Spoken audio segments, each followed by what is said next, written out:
For years, I've been saying to my friend Brian that Diana Ross can't sing. She can sing. You know what? Guys, class, I don't know if y'all know, she can sing. What changed your mind? So, great question, Francesca. Ooh, wait. No. Listen. Listen. Wait. I hate you for that. Let me fix it. We're doing it well. Okay. I represent Queens. I was straight out of Brooklyn. I need an around the way girl. Oh. Also, did I tell you that LL Cool J blocked me on Twitter? What'd you do? Wow. You don't even take my side? I mean, well, it's an action that you must have done something to cause it, right? Okay, okay. Blame the victim. Yes, okay. I did not do anything.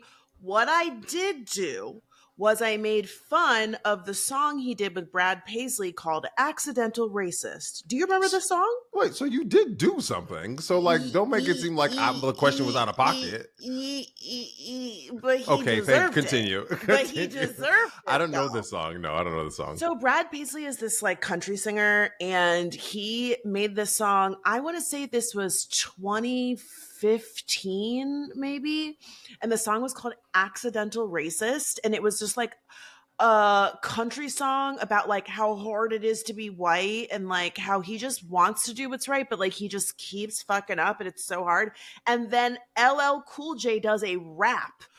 And it's all about how don't judge me for my gold chains and I won't judge you for your Confederate flag. Not kumbaya hip hop and country. That's very weird. It was terrible. I could get behind a Weird Al Yankovic really parody, satirical. It wasn't a parody. Wow. It was 1000% serious. LL Cool J went on Ellen and talked about how he wanted the song to heal racism and everyone was dragging. So y'all are drinking Kool-Aid. It has been here well before. Okay, so do you take it? Did I deserve to get blocked? I mean, here's what I'll say. Anybody can block anybody they want to if they don't like what they're saying. So, I mean, yes, you deserve to get blocked. I know you're watching. Unblock me, you coward. She wants to see them abs, them 60-year-old abs. All right, welcome back to Let Me Fix It, the podcast that says, LL Cool J, I forgive you. Can you forgive? I'm Francesca Ramsey. I'm an actress. I'm a producer. I'm a TV writer, a graphic designer, and this is my co-host. And I'm DeLon Grant. I'm an actor, a singer, a writer, an educator, and all the things. And let's stay with somebody for a second because I'm going to get us in trouble. I'm going to get us in trouble. So for years, I've been talking, and there's an addendum to the story, right? So for years, I've been talking about Diana Ross. And caveat here, class, Fran is really good friends with Tracy Ellis Ross. So Fran's going to be like, I'm staying quiet. But for years, I've been saying to my friend Brian that Diana Ross can't sing. She can sing. You know what? Guys, class, I don't know if y'all know, she can sing. I don't know what I think. What changed your mind? So great question, Francesca. So Netflix has this documentary called Sunday Best that is about the Ed Sullivan show. And I was on Netflix, I think it was the day before yesterday, and I was like, Ed Sullivan, how did that man get that show? God, not attractive, not interesting. How did he get that show? Who did he sleep with? You don't have to be cute when you're a white man, I guess. No, you don't. But he actually did have a hard time keeping the show. Okay. It is so worth your time because it is not only about Ed Sullivan. It's about how Ed Sullivan put Black artists on blast. Wow. I mean, it is so good. And all of these Black artists would not have had the same opportunity without Ed Sullivan because there were no Black people on TV. There were none of them, right? Yeah. And he really gave Motown a shine. Anyway, there's this clip of the Supremes on there, and Diana Ross is obviously singing lead, and she is singing, it's a crooner type song, but she has vibrato control. She's singing notes. I take it all back. I had to text my friend and go, listen, it's like that one time, friend, remember when I said Janet Jackson couldn't sing? You see, friend is quiet. quiet because you said it won't be me. Because you know what? Here's the thing. I'm critical too when it comes to musicians, but I'm of the mind that you can have a very specific lane and it still means you are a singer. You don't necessarily have to be belting and giving us Mariah Carey notes and all that other stuff. And like Janet Jackson, you can be Corinne Bailey Ray, right? Right. And like, for example, Janet Jackson, she's not belting, but she really perfected that like whisper sing style that like now we wouldn't have SZA, for example, if we hadn't had Janet Jackson. We wouldn't have... And SZA ain't doing half of the shit Janet was doing, so let's talk about it. Exactly. And like, that's no shade. I love SZA's music, but like that style of like, like it's just, it is a very specific style. And no idea what Miss Mama is saying, but I was popping it. Okay. Love that song. Nutty, vomit. But similarly, I feel the same way about Diana Ross, where like Diana Ross can sing, but like she stays in a very specific lane. And so what you got to hear clearly is like a different moment in her career before she found, like what became her signature style, because like, which is very like disco-y, pop, airy, like the instruments are taking up space and her voice is kind of in the ambiance in the mix, but I take it back. Listen, I concede that singing for days. Oh, wow. I love that. That is what we call growth. Okay. Delon, they are really upset at BD Wong over on Threads. Do you know who BD Wong is? Yes, Law and Order. He's actually he's a big Broadway actor too, a theater actor. Yes, and he also was a voice in Mulan. I believe he was the voice of Shang. Okay. You're not on Threads like that, are you? Girl, I'll be reposting on Threads, and I see what you post. Like a little bit, but like it is giving Twitter. It's a lot of text. It's a lot of text. It's all text, sir. It is text.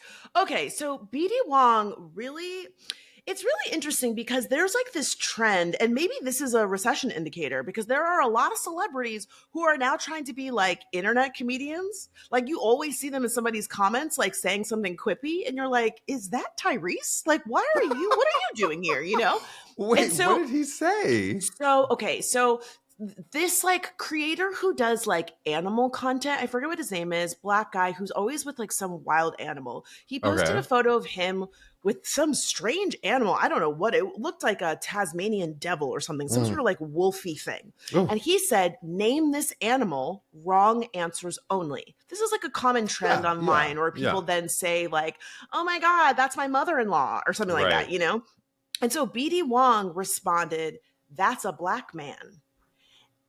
Oh, because the guy is a black man. Yes, but like name the animal, wrong answers only. So then like he says that's a black man. So it's he's calling the man an animal. Drag him. Vroom, everybody, so everybody been dragging him. And class, y'all know we love apologies on this show. So I want to read you what he said, Delon. Okay. So, he deleted it. It got screenshotted. People were like, where's BD Wong? Like, everybody was like, what's good? I'm never watching Law and Order again. I'm breaking my Mulan DVD. Like, people were... that one I made up. I made up that last one. Okay, but so this is what he said. Y'all, I made a very bad joke. As most people in hot water do, I deleted it for damage control, but it's out there and continues to hurt and disappoint. And I'm really sorry about the hurt part. Super dumb. But I tried to follow the wrong answers only prompt with the wrongest answer. This succeeded only in that I was super wrong. I know nobody gets a free pass. I'm sorry if this hashtag WTFBD moment tarnished any respect you may have had for me. And thanks if you advocate for an internet that's safe for everybody. So what are your thoughts? Because I have thoughts. Yeah, sure. I mean, I know you want him to write a check, which is like a part of your brand. But like, I think we often talk about the formula with apologies of like recognizing the harm and not trying to justify it. There was a little bit of justification in there, but like he was also trying to explain himself, which I'll give him that, right? He used the explanation to go, this was still wrong. This is what I did. Yeah. And I just took a left turn. I was too quick. So I think it was actually substantive, right? And I also appreciate like, for those of you who may have lost respect for me, I'm sorry if that happened.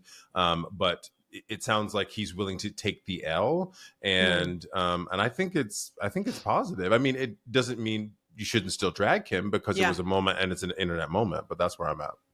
Yeah, I mean, I think in the big scheme of things, it's not the worst apology. For me, the thing that like kind of like made my senses tingle is that he doesn't actually name what happened. So you see a lot of people, mostly white people, because they always want to come in and be like, don't worry, it's okay, we forgive you, not actually knowing what happened because he doesn't say.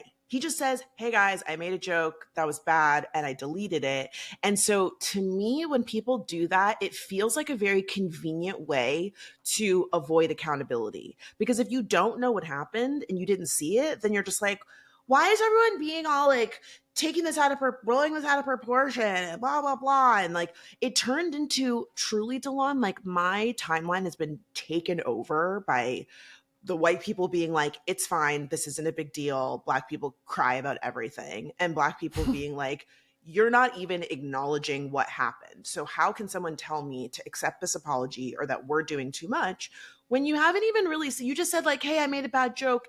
And I think I understand the like, if you lost respect for me, but for me, that like focuses on me, and like not actually what you did. And I think a lot of people's disappointment comes from the fact that he has been such a loudly vocal queer Asian man who's talked about representation and diversity. And like a lot of people, again, not necessarily me, because like I liked him on Law and Order and I don't really know his work that well, but there are a lot of people that are like, man, not BD. This we lost one. I mean, listen, I hear all you're saying and I hear people's disappointment. They're allowed to be disappointed. Yeah. Please have it. But I do think like, to your point about him not including the exact point of what he did I don't know. I feel like internet speak is like, I often do this on the internet. Someone will post about something or make a video about something. And then I literally go and find the thing. Now that's me and I do that work because I want to know the story around it. Yes. But like, I think that's kind of internet culture. And I don't know. I'm not going to take points away from him because he didn't actually say the thing, lay out what he did in the email. Now, I will say this. I do hear you on the me of it all, right? Mm-hmm. I don't know who the other like party is that he could name other than just all Black people. Well, and also the creator, right? Like he made the joke at the expense of this Black guy. I don't know let me see if I wrote it down. The other thing is it really does take away from the idea that it was set up as a joke. He made the wrong fucking joke. Yes. But the guy set it up. The door was open, right? But I think there's a difference between wrong answers only and then like racist answers, right? Because like when you say wrong answer only, you're talking about You're talking about, well, you know, he's showing this animal, and I'll put the picture on screen. The creator's name is The Real Tarzan. I don't follow him, but he is a creator who does a lot of stuff with animals. And usually when it's wrong answer only, it's about that specific thing. But I think you still have to think about like, who are you punching up or are you punching down? And I think that, you know, in the same way that if it was wrong answers only and it was an Asian person, I would think it would be inappropriate to make a joke at the expense of the Asian person, right? Like, I think there's no. Yeah. I mean, I think the apology, it's clear. Like, that's so very clear. Yeah, he was definitely trying to make a joke, and I think, I just don't think that should be lost on us, right? Like, he made the wrong joke, and you know what I mean. It's not like he didn't. I don't know. He didn't take anything from anyone. You know what I mean? Like he didn't. I'm just like, where are the stakes? That's my question around it. Yeah, I don't know that they're that high. Yeah, I mean, I can see all sides in the sense that, like, especially when we talk about solidarity across marginalized folks, you know, different races, different backgrounds, sexualities, etc. It often feels like Black people are always like, it's like we not necessarily can always trust everybody. It's like, oh, look, your anti-Blackness slipped out. Like, y'all that's also a trauma response. Like, let's talk about it. Yeah, you know, totally. But it's a thing of like, man, like yes, it was a quote unquote joke, but like this is something that my partner says all the time because he's also a comedian. Like a joke is not a lie. Like a joke reveals how Sure. we really think about things, how Sure. we process and understand the world. And so like, even though he was attempting to say something funny, like the underlying message is name this animal, wrong answer only. And his joke is, oh, the animal is actually, you're calling that black man an animal. He's a Right. black. It's like, okay, that's where your mind went. Like there Right, were so right. many other places your Right. mind can go. And so that to me, again, what I also think is interesting about this is like when these things happen, everybody's allowed to feel however they want, but it's so interesting when people are like, everyone needs to calm down. It's like, okay, I'm actually calm. I just thought like, hey, this really says a lot. Like, whoa, didn't see that coming. And this rush to tell other people how they're supposed, I'm not saying that you're doing this, but like, just the internet does this thing where they're like, God, black people are so sensitive. It's like, I would also say the internet does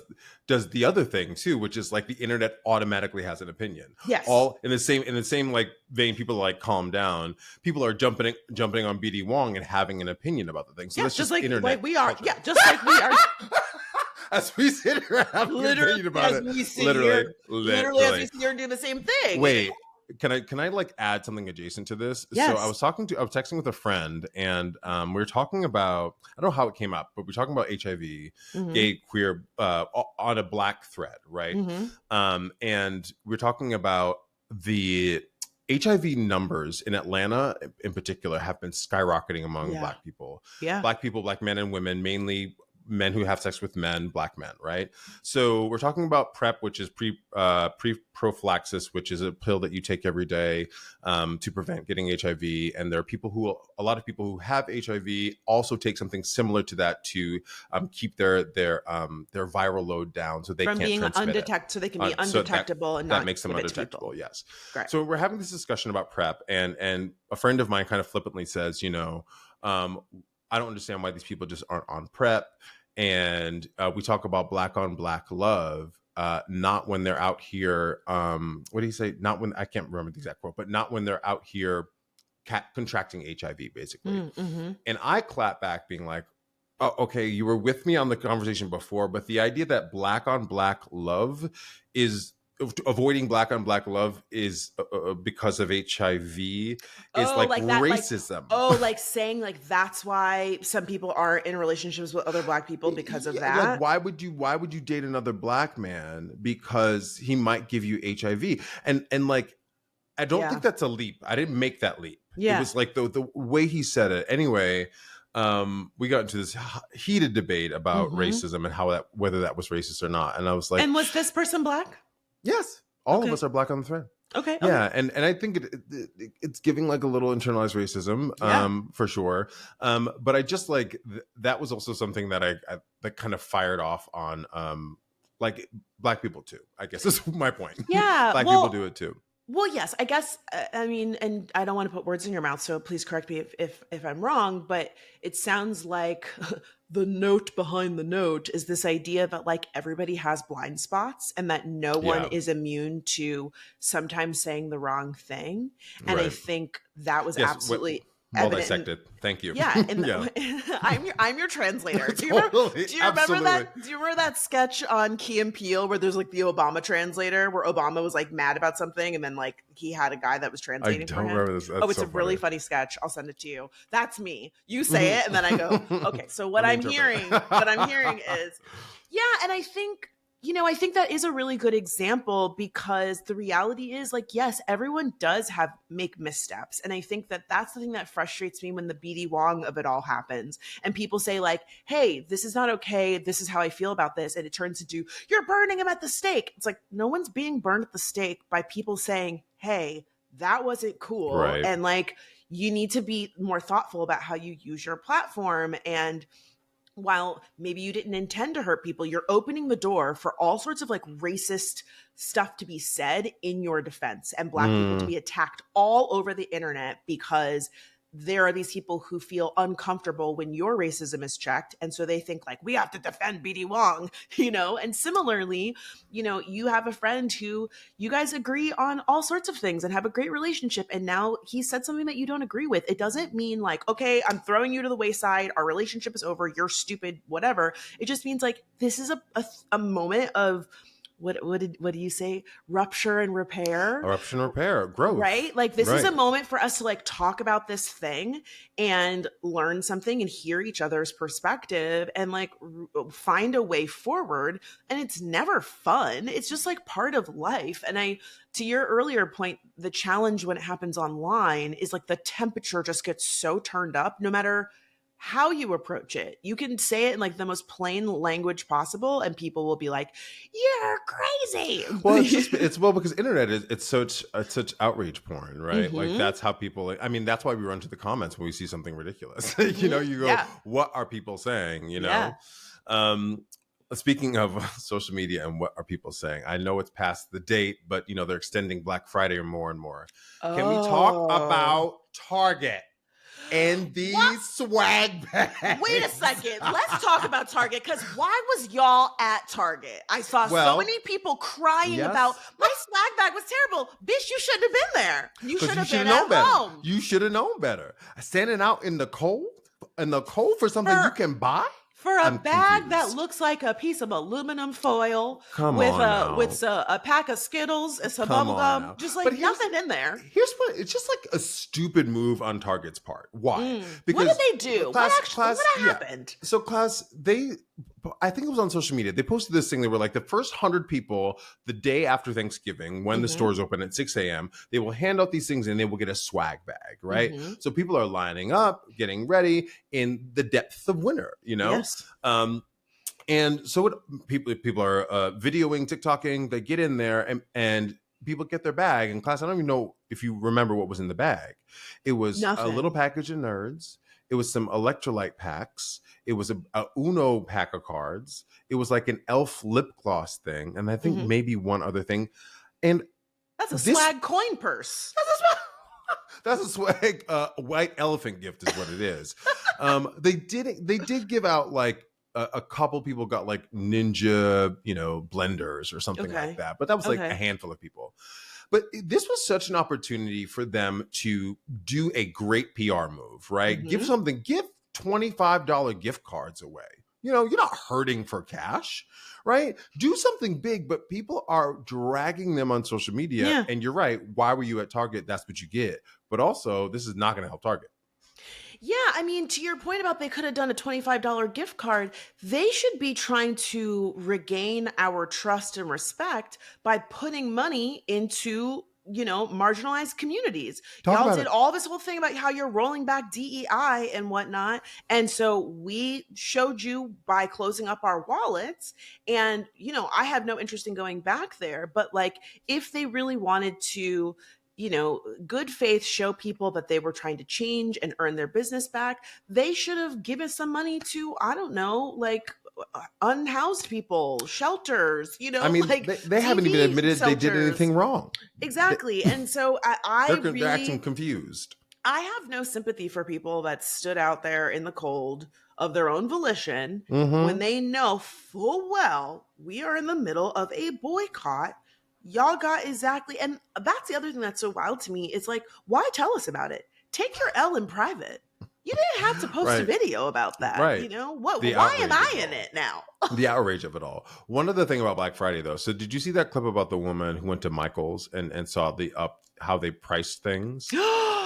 Yeah, they're doing that at a lot of stores. So class, back to Target really quick. There was a video I saw where a guy was buying a Christmas tree, and the Christmas tree was priced a Black Friday sale. It was from $175 down to $122.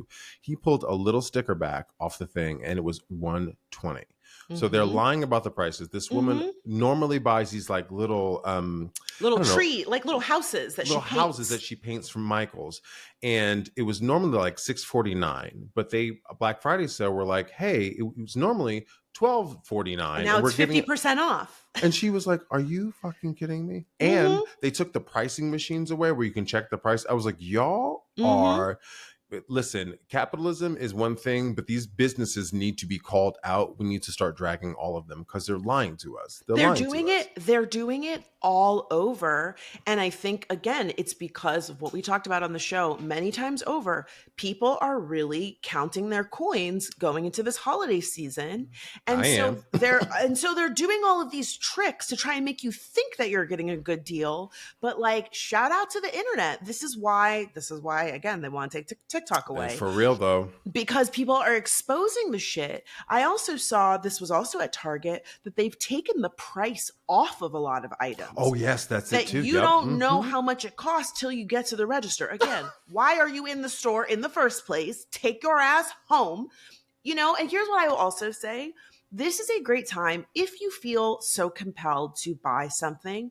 Go to your local Facebook marketplace, go to your local consignment shop and go donate some things, but also like go look through the racks and upcycle some things. I am so into adding, like, I love when they have like a jean jacket and they do like a bleach pen on it and do like cool designs on it.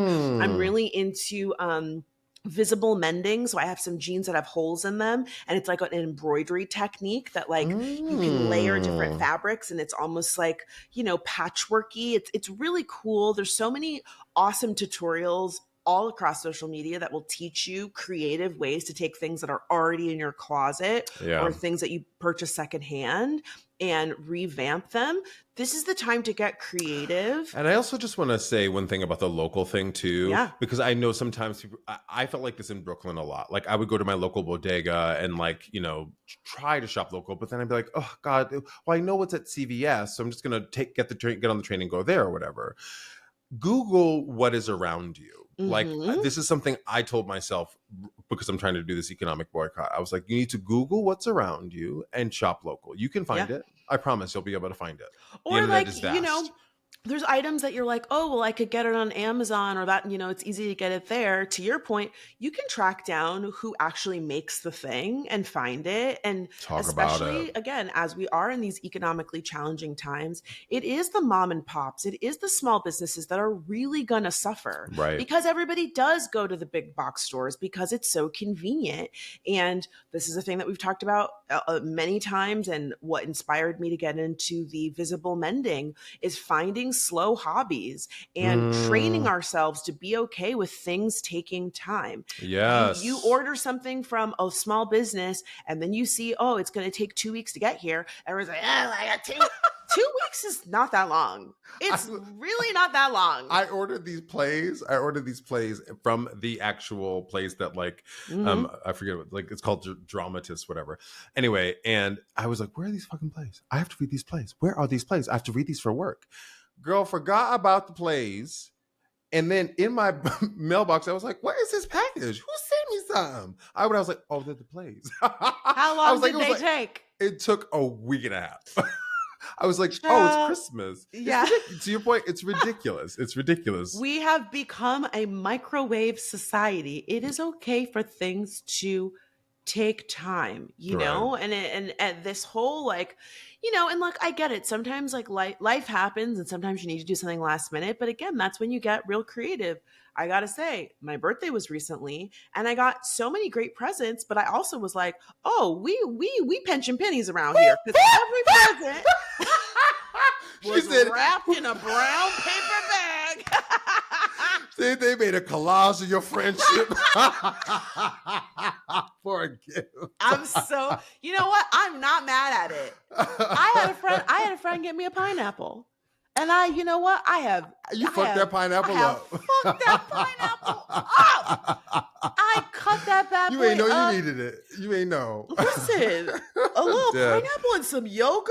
You can't tell me. You know what shit. though? Here's the thing. I never know how to fucking cut up a pineapple. Do you cut off the thing and then you shave it off the sides? You cut off the top, you cut off the bottom, and then you cut it like you're quarters? cutting. No, you cut it like you're cutting an octagon. So you cut like this, and then you turn it, and then you cut a corn. You cut it in like corners. So you get like that little 8-sided shape. Oh, I see. Then you cut it, and you know what? Let me tell you, learn that from a TikTok. Well, now do you take the core out, or you eat the core No, too because it's no, ripe enough? you eat the core. It's fine. Okay. Oh, that's Yeah, good. the trick is you want to smell the pineapple. When you can smell it through the skin, you know that it's right. That sounds so when pornographic. You can smell it through the skin. You know that is right. You should, but in another context, that ain't good. That is so fucking funny. That oh my is god, hilarious. Okay, Delon, we've talked a little bit about concert etiquette. I just want to know, are y'all okay? Because the way people... Did you not hear somebody ripped out Lenny Kravitz's dreadlocks?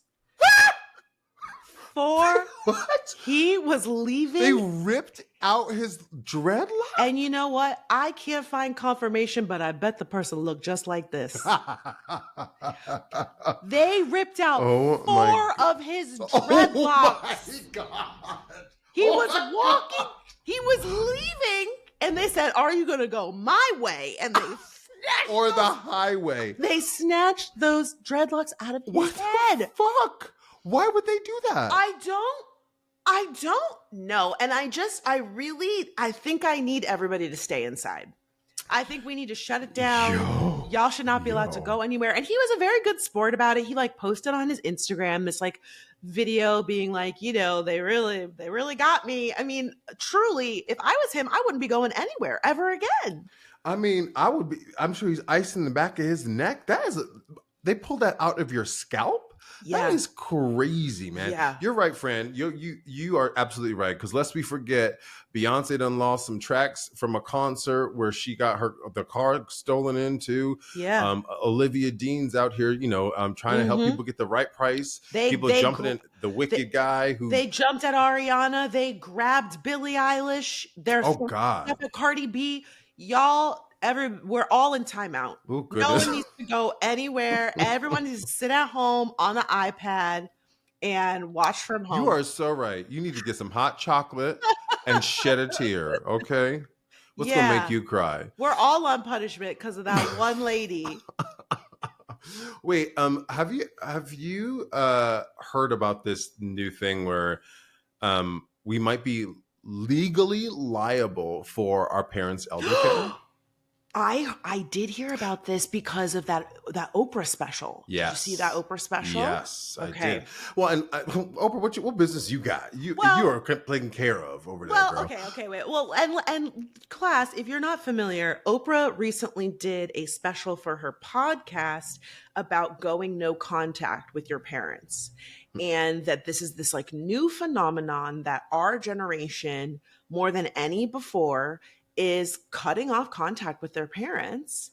And I ain't talked to my mom for like 8 months. Well, what's really interesting, I didn't watch the whole special. I got to be honest with you. I tried and I just found it very dry. Like I just, where they do the thing where they're like, welcome, we're all going to do. I'm like, just get to it.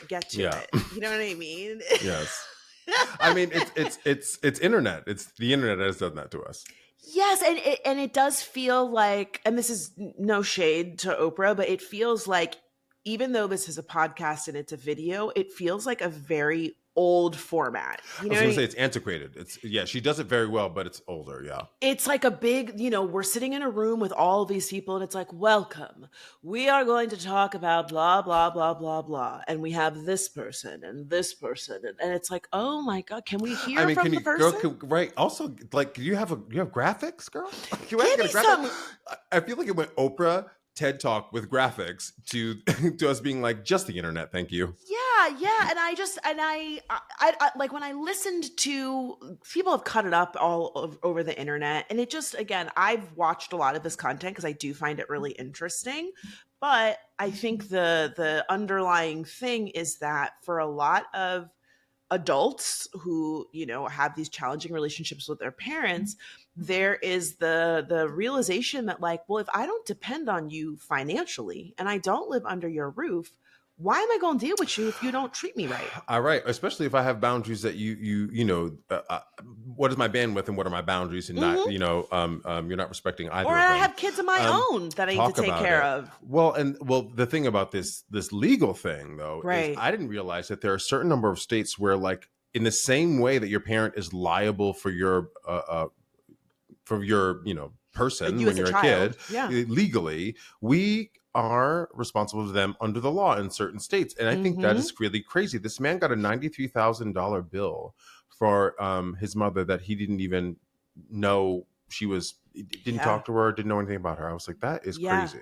No, I know. And not saying that you shouldn't take care of your parent, right? Like, if you have a relationship with your parent, like I know I think you and I both, Fran, know we have responsibilities to come therein, but at the same time, like, that feels like a lot. That feels like a lot to make it a legal thing. To your point about, like, look, if you are in a position to help your family, I think you should.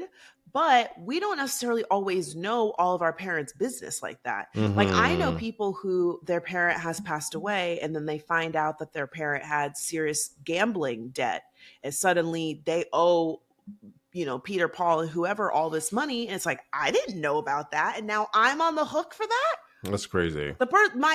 First of all, I'm grieving, which is hard enough. But now you're like, oh, here's a bill for the funeral, and also here is, your dad didn't pay his taxes, and also the house is in taxes. The house is in foreclosure. Yes, sir, you can be on the hook for all of that, and you might not know about it. That's insane. And you might not know about it. And it is, I have heard from friends, but then I've also just, like, seen in the news that when a family member passes away, it can stand to really, like, bankrupt the kids, Now, do you know, is there medical debt yours as well?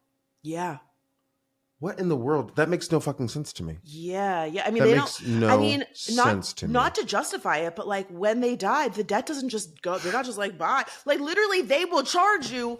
Oh, sorry, your family member passed away. Here is the bill for their care. Here's crazy. I mean, where do my student loans go if I pass away? Exactly. They go to my mother? Your next of kin. Yeah. No. They sure do. That makes no fucking sense. I make agree. It make sense. I agree. It should. It doesn't make sense. What is this country? What is this country? A scam. Absolutely. This country is 3 men in a trench coat pretending that they have some sense, and they fucking don't. It's want to buy a watch? Yes, literally. And then when you buy the watch, they're like, "Gotcha, bitch!" And then they throw a handcuff on you, and then they're like, and the rest of your family. Now you're going to jail. Like, that is America in a fucking nutshell. Oh my god. Okay, wait. Listen, something positive. Kind of piggybacking off of you watching that documentary on Netflix. I watched the Arnold documentary while I was getting my hair braided. Arnold Schwarzenegger. It's like a 3-part series. It was fascinating. Really? I really didn't. I mean, like, I know who Arnold Schwarzenegger is, but, like, it was so interesting seeing his journey from, like, growing up in, I think it's from Austria, and, like, deciding that he wanted to become a bodybuilder and becoming, like, Mr. Olympia multiple times, and then, like, moving to the United States and deciding that he wanted to be an actor. And it was just the thing of, like, watching this person say, I want to do this, and lots of people saying, you can't do this. Granted, take it with a grain of salt. He is a white man. You're right. But, like, he is a white dude that had a really thick accent and giant gap in his teeth. And, like, and even being super muscular, what was really interesting about that is, like, he was muscular at a time when, like, Dustin Hoffman was, like, the biggest celebrity. Like, all of the leading men were kind of, like, wafy and, like, kind of, like, little, and then here comes Arnold with this huge accent, like, can barely speak English, and decides he wants to learn English, revolutionized bodybuilding. It was also really interesting that he talked about his scandals, and he really didn't, again, like, the bar is in fucking hell, but he had some sexual harassment stuff that had come up, and he talked about that. He talked about infidelity. Like, it was just secret baby. He talked about the secret baby. He really did. And it was, he had to. I mean, like he did, but he didn't because, you know, for example, there's an Eddie Murphy documentary on Netflix too. This is not sponsored, it never is, but like Eddie Murphy does not talk about the scandals at all in that doc. See, Like I've avoided that because does he talk about his kids? How many? All them he 2011 talks kids about he them has? like very lightly, which is Okay. fine, but like he doesn't, you know, that he got caught with a sex worker. Like there was Mm-hmm. a bunch of stuff happened and he does not talk about that, and that's his business. He Sure. doesn't have to talk about it if he doesn't Sure. want to. So again, the bar is in hell, but I really just found it so interesting and inspiring, and it was a great testament to like the whole what would J-Lo do of it all, just like believing in yourself and Yeah, being like, fuck y'all. you know what's crazy is that like to the pivot of it all, thinking about Arnold Schwarzenegger, right? You said bodybuilder, then he became an action star. Let's get really granular, right? Action star, and then he became a politician. And then, well, yes, but then he became like a comedy actor in TV, right? Because like think Twins with him and Danny DeVito and like Kindergarten Cop. Kindergarten Cop. I love that movie growing up, right? So then he makes another pivot, and then he became like a politician out of nowhere, and a right? really successful politician. Yeah, and, they loved him. They loved him over but there. like they also talked about, because I wasn't in California when he was the governor, but like you know, not to give away the whole documentary, I really do recommend it. But they really talked about how he, even though he is a Republican, he was really committed to bipartisan legislation and really making sure that he had Democrats in his cabinet and in his administration. Like it was really eye-opening. It was really eye-opening. I mean, those days of like bipartisanship and like working together are just like so dead. Thank you, Donald Trump and Mitch McConnell. Yeah. But it's really great to hear like that I mean, that's not that's recent history. Like it's in the last like what 20 years. Yeah, like I think it was. Yeah, it was like 15 years ago, maybe. Yeah. Man, it was crazy. It was really inspiring. And also like they show him like working out, and I think he's like in his like late 70s, maybe late 70s, I guess. And he's still in great shape in that gym. And I was like, you know what? That's about to be me. Talk about it. I my arms have gotten bigger because of something advice he gave me about a bicep curl. And I was like, Donald Schwarzenegger. He revolutionized the fucking training methods. I mean, like it just so cool. Hard recommend. Yeah. Very I mean, inspiring. I also want to like, this is the insecure part of me, like also steroids, but like, yes. He talked about that too. He was absolutely taking steroids. That was like they all normal. Were. They all, like the wrestlers, everybody. Yeah. They all were. Yeah. So this I guess don't have any positive ones. It's okay. Like dark. So Italy, just for the first time in its history, has legalized, not legalized, but made femicide, meaning killing women for domestic reasons or at all by their partners or men that are interested in them, a crime. No, wait a second. What do you mean? That wasn't a crime before? It was not a crime before. It was. I mean, you would get in trouble, but it wasn't labeled as. But it wasn't labeled as femicide, right? And I just think that's really interesting how we're starting to qualify it. And I think that woman from France who was like really pimped out by her husband. Class, if you haven't heard, I forget this woman's name, but her husband for years was drugging her, and offering men to sleep with her, and was he getting paid for it? I think so. I think he was like advertising her and like just wild, because she had basically suspicions for years where she was like, something just feels off, and she couldn't figure out what it was. I don't remember how she discovered it, but they threw his ass in jail as they should. As they should. Yeah. But she very bravely like testified and was like, get his ass, you know, like just really went above and beyond after going through so much, like really stood 10 toes down to like make sure that they threw the book at him.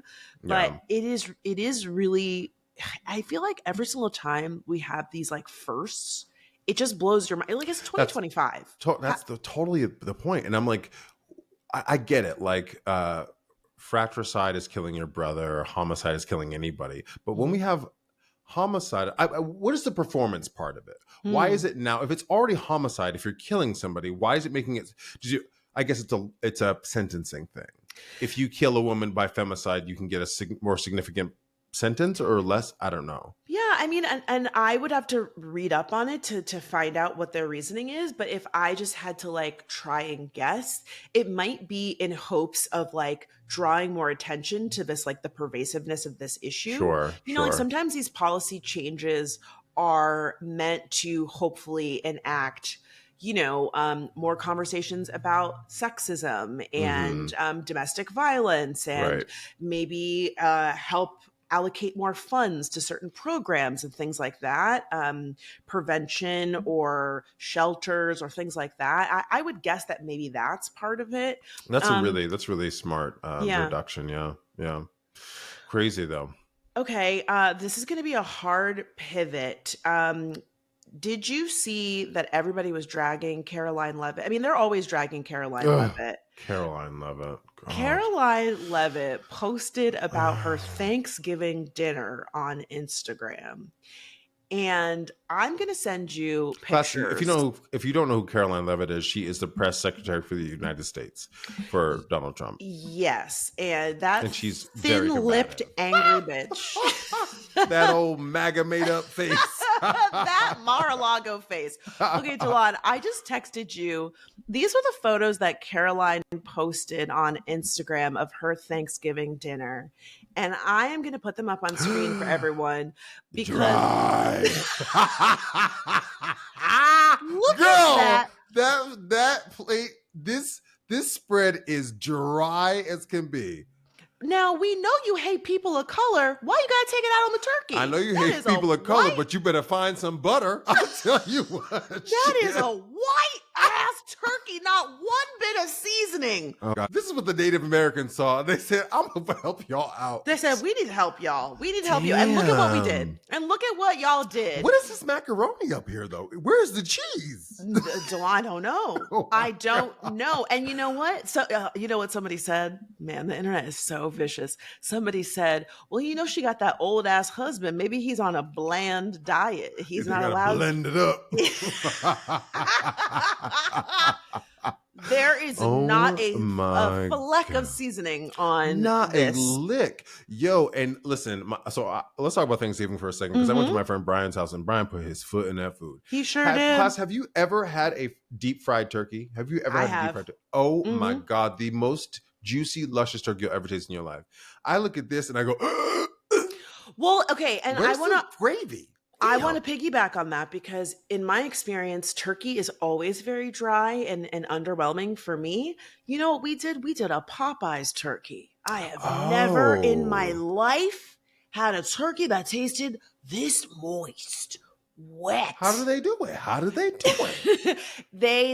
So it's Cajun style. Again, never had a Cajun style turkey in my life. But they give it to you frozen, and they like flash freeze it. So you have to let it de-thaw for 72 hours. Oh shit. And then you put it in the oven for like 2 hours, and then you check the temperature inside. So you want it to be like 150. Do you baste it too? Well, so once it like defrosts, it's sitting in like juices. Like it's frozen. They fully cook it, but it's frozen like in the seasoning and stuff. And then like that turns into the juice. And then we made gravy. I'd never made gravy before. What do you do? But flour and butter to make gravy? Dawn, let me just tell you, this was so hot. So we were at Shamika's, and it's supposed to be you take the juice, but then you also do flour and butter. And she didn't have any flour. And so my man said, what about pancake mix? Oh, yeah. I want to shoot, baby. Shoot, baby. I was like, everyone clear the kitchen. Wait. We got to get naked.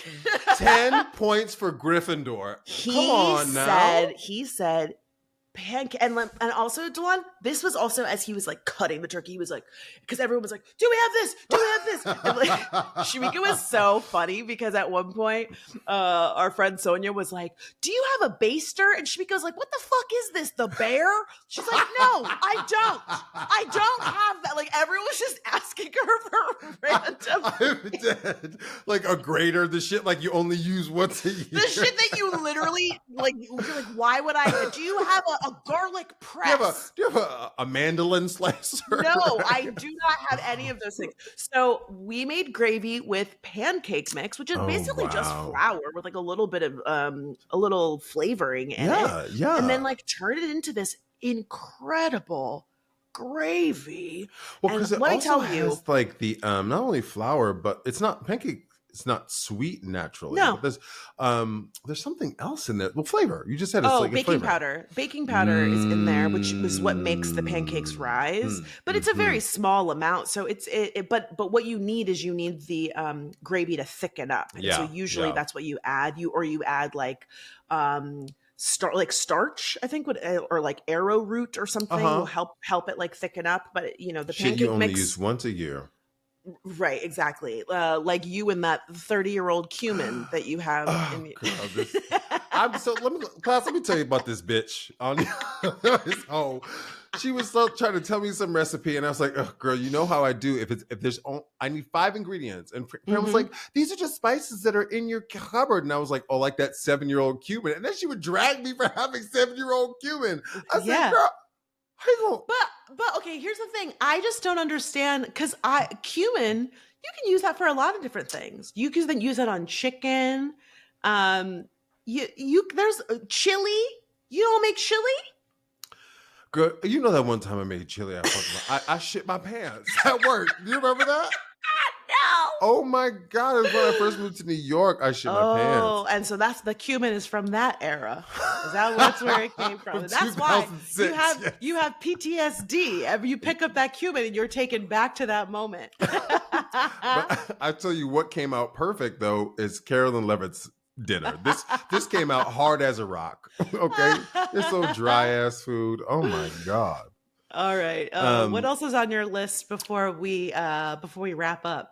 There was one other thing that so I think one thing about me needs to be retired. Oh, what does that mean? One thing about me is that needs to be retired. Oh, the phrase. Oh, well, I'm guilty. Let me qualify. You say one thing about Francesca is so class. If you haven't noticed, Fran and I talk about ourselves in the third person. It's whatever. But I that's cute. One thing about Francesca is because I also like speaking in the third person. But I do one thing about me. I literally did it today in an Instagram caption. It's giving so much neck. One thing about me is all right. It's giving. What about it's giving? Because okay. Yep. I do that one a lot. It's giving. You say it's giving. All right. Another one. Class, tell us in the comments what are some phrases that need to be retired. Because one I think really needs to be retired. I see it so much over on Threads is unpopular opinion. And then the person says something that's not unpopular. They're like, unpopular opinion. More people should be recycling. Shut the fuck up. But yes, everyone should recycle. It's never like. And you know what? This is, I think, the crux of the problem here for me is what is the thing you're actually trying to say? Sometimes it just feels like yes. At the end of the day is when I cannot stand. At the end of the day, the day's gonna end. At the end of the day, what? Just say the thing, because just at the end of the day, one thing about me is, girl, shut up. Say the thing you want to say. Okay, look, I'm going to drag myself. One that I'm really bad about is that being said. I love it. I love that being said. Moreover. Right? You love a moreover. Honestly, Don, I don't think I've ever heard someone say moreover. But you. I deleted it from an email today. Wait. One thing about me is one thing I really love saying now is in emails is no doubt you're really busy right now, but blah blah blah blah. No doubt times are really hard, but blah blah blah. And I've been using it a lot, and I think it's a really cute turn of phrase. Okay, one that I've been using a lot, and I use this because I had a showrunner that used this. Candidly. You do use that. Candidly, I'm not about to be there. But it's the attitude on it. It's the point of view. It's like a lip smack. Candidly. A shimmy shoulder. Candidly, I don't have the funds. I really don't. And it's the move too. You gotta adjust candidly. I'm dead. I am totally dead.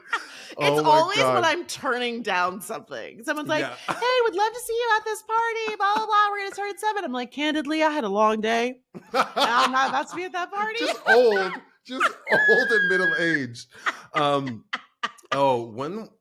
This is one that I think should never be retired because it's one of the times, Fran, where I thought you just were so cool. This is one of the times when we were me? Yeah, when we were freshmen, you said this phrase and I was like, this bitch is so cool. I'm not cool enough. What was it? Play it cool. Play it cool? Play it cool. Play it cool was such a great phrase. I was like, I fucking love that. Okay, we will never retire that. Play it cool. Honestly, I have not said that in so long. We definitely need to bring it back. Another one this was very much like in my friend group from high school. Play it cool and cards on the table. Cards on the table. Cards on the table. Cards on the table. You ain't playing no poker. Get out of here. Cards on the table. You can't even count. Cards on the table? What cards you got? Cards on the table? You looking real good. Cards on the table? The pancake mix and the gravy was fucking hot. Hop in. You know what? Another one that we said, not today. Or I kind of love not on today. Ooh, it's so black. Not on today. Okay. Dominique, shout out to Dominique Morgan because I said this on an episode and someone clocked it. I said, "My God, on today." Is what Dominique always would say. It makes me laugh so hard because it's also just like black. Yes. Just black people love to take a phrase and mix just it and add shit and put it in a way that it's not supposed to say. There was one I saw that was like, I'm gonna kill him dead. You're gonna kill him? Yes. Yes. Affirmed. Hilarious. That is so funny. Class, tell us what phrases need to be retired globally, but then also the ones that show up in your friend group and your vernacular all of the time. Because I know we have a lot of them, especially there's so many funny black ones. Ugh. Like, black people love to say, long story short, is like, this is about to be long story. Long story long, I think is cuter. TLDR is one that people too long to read. People don't use that. Too long didn't read. That's an old one. Is but it really? I will say on Threads and on Twitter, I see a lot of times when someone writes something really long, it says, I ain't reading all of that. Really happy for you, or sorry that happened. that. Oh my gosh. Well, Cute. Class, I think this is a wrap for us. Totally. Don't forget to follow us over on Instagram at FixItPod. Also, we haven't done an audience or a class tagline in a minute. If you want to send us a tagline, just send us a voice note to lemmefixitpod@gmail.com. All you need to say is, welcome back to Let Me Fix It, the podcast that says whatever you want. You don't need to have a special fancy setup. Just do it on your phone and email it to us, and we might use it in the show. And as you know, every Wednesday we are here on YouTube. Click that notification bell if you want to know when we upload episodes, and also click that subscribe button. Yeah. Come on, stay for a while. Take your shoes off. There's a lot of new people here, DeLon. Yes, well, oh goodness, and they are giving us compliments in these comments. They'd be like, y'all are beautiful. Thank you. No, DeLon, wait. Y'all, yes, but they were talking about DeLon last week. Well, listen, we are living. Hey, single. Ooh, we're 90s kind of. Oh, yeah. There were a number of like, ooh, DeLon's looking extra handsome. Can we give it up for DeLon's sweater collection? I was like, got the thirst. I was like, me? It's so real. Thank y'all for the love. We appreciate you. We'll see you next Wednesday. I'm DeLon. I'm Francesca, and this was Let Me Fix It. One thing about me, I'm gonna end the podcast. Awesome.